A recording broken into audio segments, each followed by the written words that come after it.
I freelance. Illustration, mostly packaging and book covers, 8 years of it. It is not glamorous work, but it is mine, and I have a habit that turned out to matter a great deal.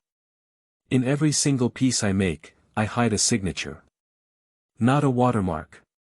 A shape. 3 dots in a specific arrangement, buried in the texture layer, invisible unless you know the exact coordinates. I started doing it in year 2 because a client tried to claim they'd made a logo internally.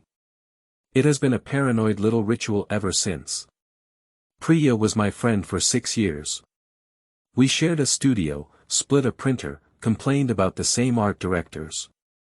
When my mother got sick, I stepped back from work for 4 months and left my archive drive at the studio because I did not have the energy to carry it home.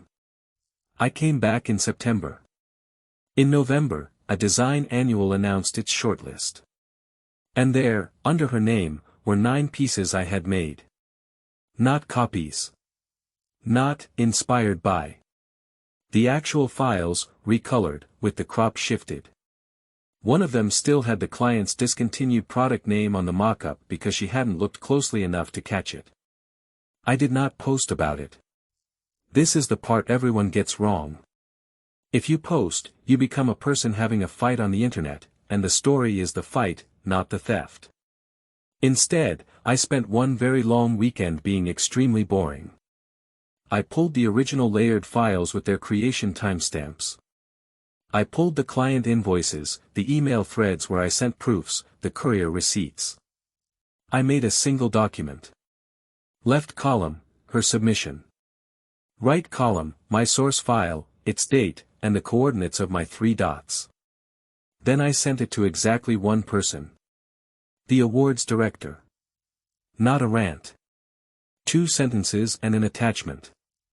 They asked me for a screen share. I opened one of her submitted files in front of them, zoomed to the coordinates I had written down before they opened it, and there they were. 3 dots. In a file with her name on it. The awards body withdrew all 9 entries. They notified the 2 agencies that had already signed her from the shortlist buzz. She lost the show, both contracts, and the studio lease, because the lease was in my name and I simply did not renew hers. She emailed me once. She said I had ruined her life over some pictures.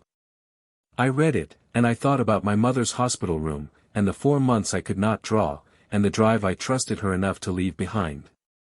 I didn't ruin anything. I just showed people where to look.